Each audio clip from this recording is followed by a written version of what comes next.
Друзья, всем привет! Сейчас я нахожусь на опушке леса, через который проходит дорога, соединяющая два села. Так вот, суть в том, что люди, проходящие вечером по этой дороге, становятся очевидцами странных явлений.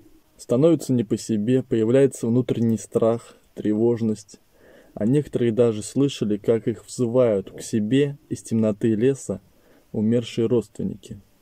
Сегодня я приехал сюда для того, чтобы лично проверить правдивость этих рассказов. Но меня зовут Александр Кошкин, это проект «Сверхъестественное». Приятного просмотра. Итак, друзья, вот я уже нахожусь практически в лесу. Захожу в сам лес.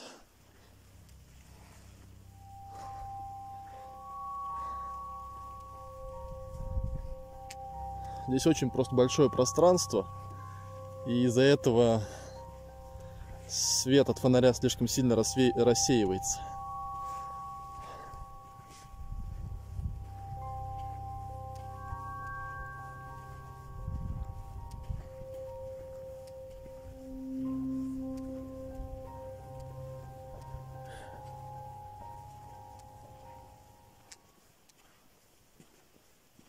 Вот она, друзья, это та самая дорога, где, как говорят, происходят разные мистические вещи.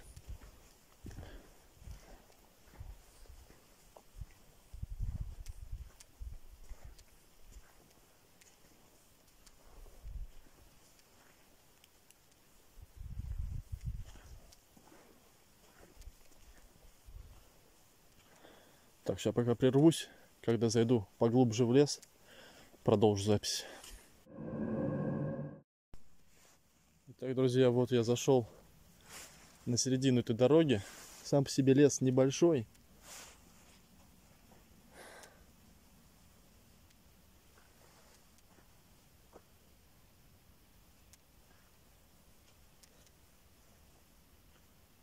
Там луна светит.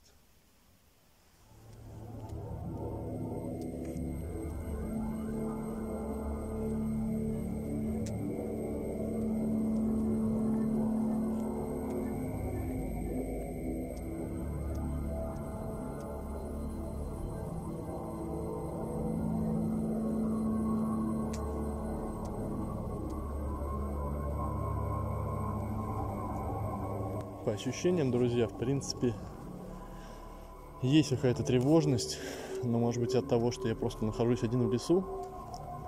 Не знаю, может быть от этого.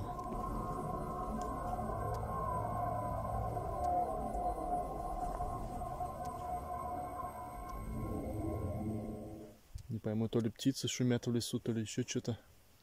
Может, какие-то животные. Напрягает меня это.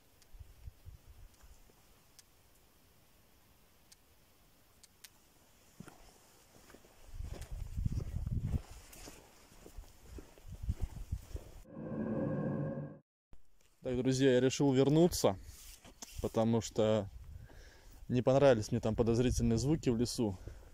Я больше всего переживаю из-за того, что могут быть какие-нибудь дикие животные, потому что здесь водятся кабаны, лисы и тому подобное. Поэтому я решил с собой взять своего напарника, непосредственно водителя. У него с собой монтировочка есть.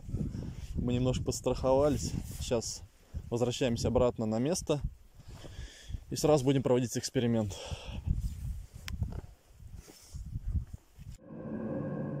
Так, друзья, сейчас я развешиваю колокольчики по веткам.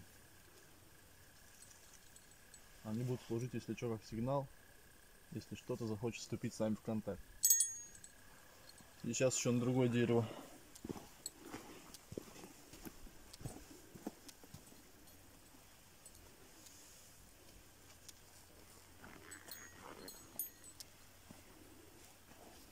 Так, друзья, сейчас я проведу эксперимент с диктофоном, потому что я считаю, что это самый лучший вариант вступить с кем-нибудь в контакт.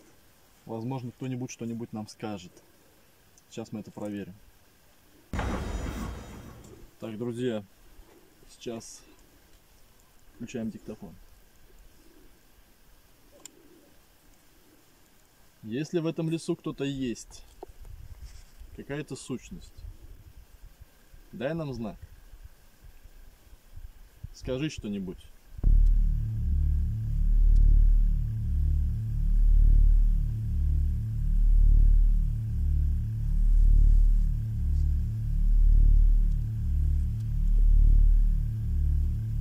Если в этом лесу кто-то есть, какая-то сущность, дай нам знак.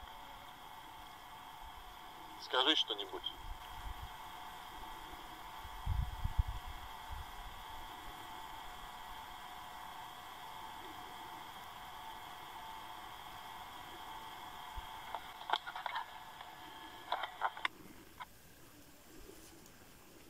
Пока ничего не слышно было. Сейчас попробую еще раз.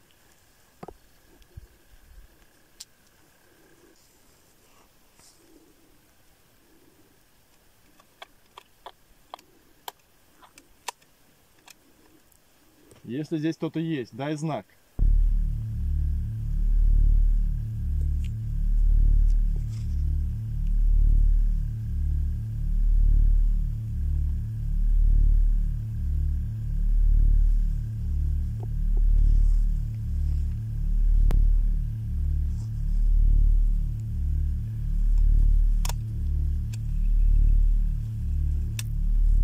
Если здесь кто-то есть, дай знак.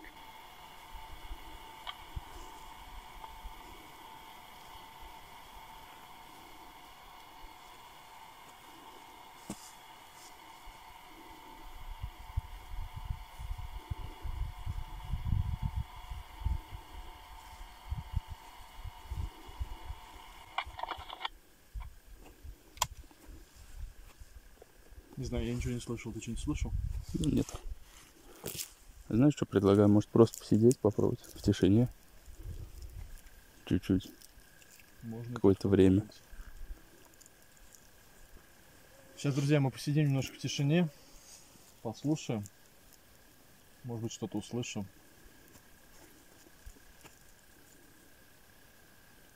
Пока ничего. Сейчас предлагаю зажечь свечу. Просто поставим ее перед собой. Может быть, она как будет себя вести странно. Итак, друзья, зажег свечу. Сейчас сидим, наблюдаем, как будет вести себя свеча, как вообще будет изменяться окружающая обстановка.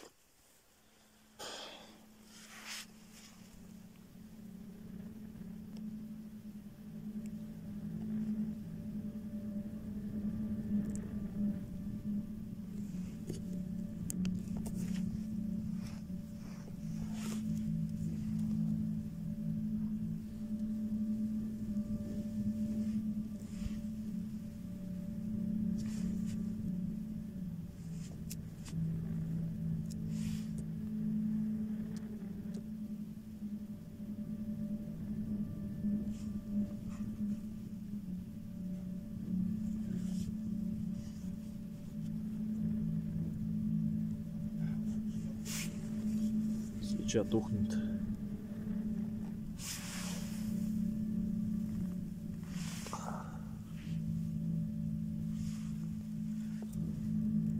Скорее всего, из-за воска.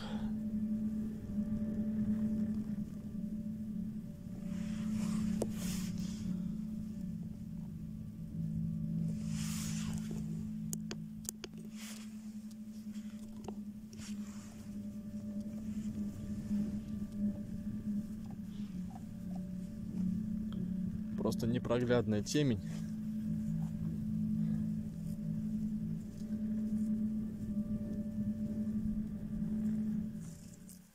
Здесь кто-нибудь есть?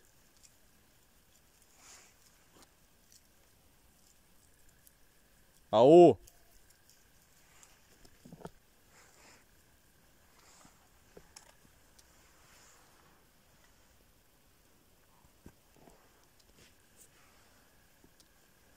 Давай чуть вперед пройдемся немножко.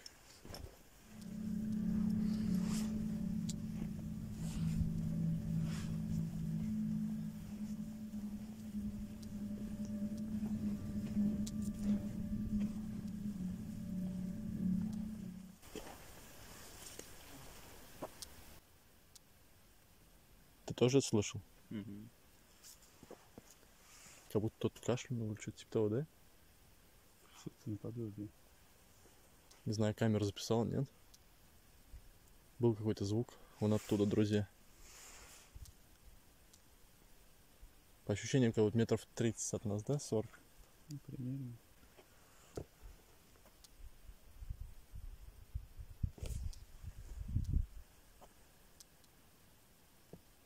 Сейчас в основном здесь, друзья, ездят на тракторах и на рабочей технике.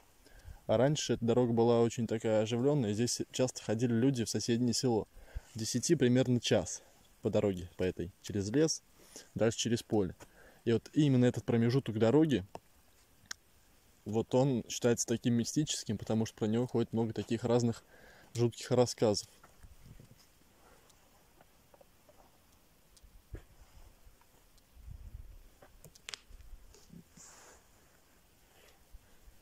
Настолько темно, то что светишь фонарем, и не видно все равно. Да, вот посвети фонарем. Вот мы сейчас, друзья, светим 2 фонарями.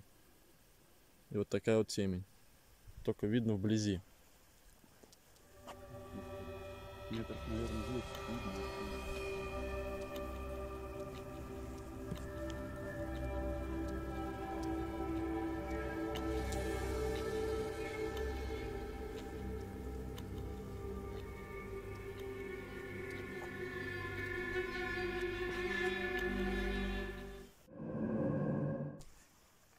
Свеча вроде как бы ведет себя нормально.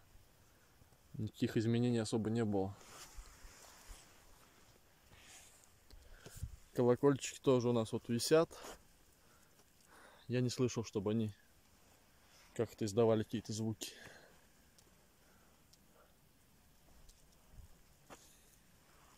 Вообще сама по себе атмосфера достаточно напряженная. Но я, наверное, считаю, что, скорее всего, из-за того, что просто лес и темно, и как бы на тебя давит эта вся вот атмосфера того, что ты не знаешь, что находится в самом лесу, и просто боишься того, что... Боишься неизведанного. Животных, диких, кого угодно.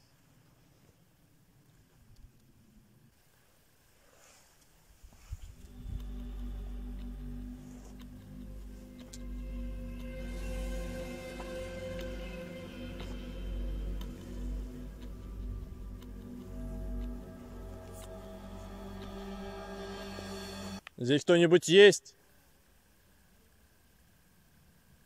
Ау!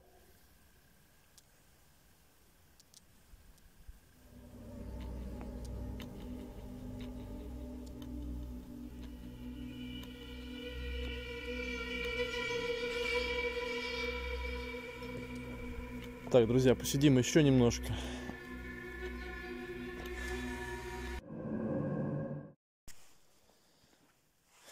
Друзья, прошло еще минут, наверное, 15.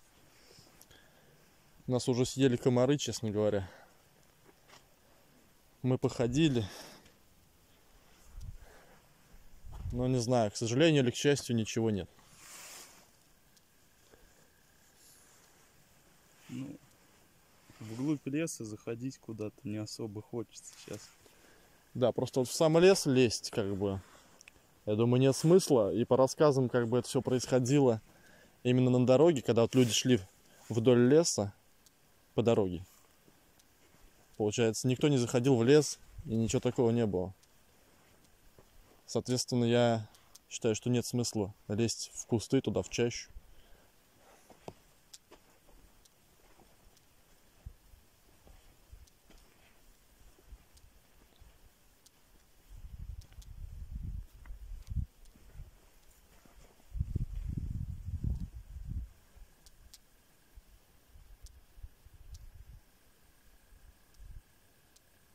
Кто-нибудь есть?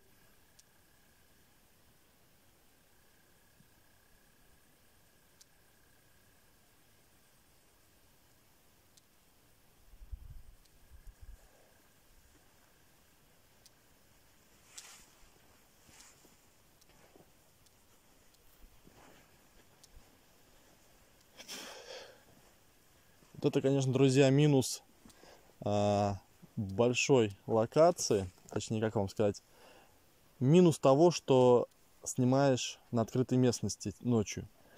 Не знаю, надо очень мощный фонарь, который будет пробивать хотя бы на метров 50 вдаль. Мой берет, я не знаю, метров, наверное, на 10 вперед. И больше ничего не видать. Поэтому я стараюсь снимать именно места замкнутые, то есть какие-нибудь здания, дома и тому подобное. Тогда нормально видно.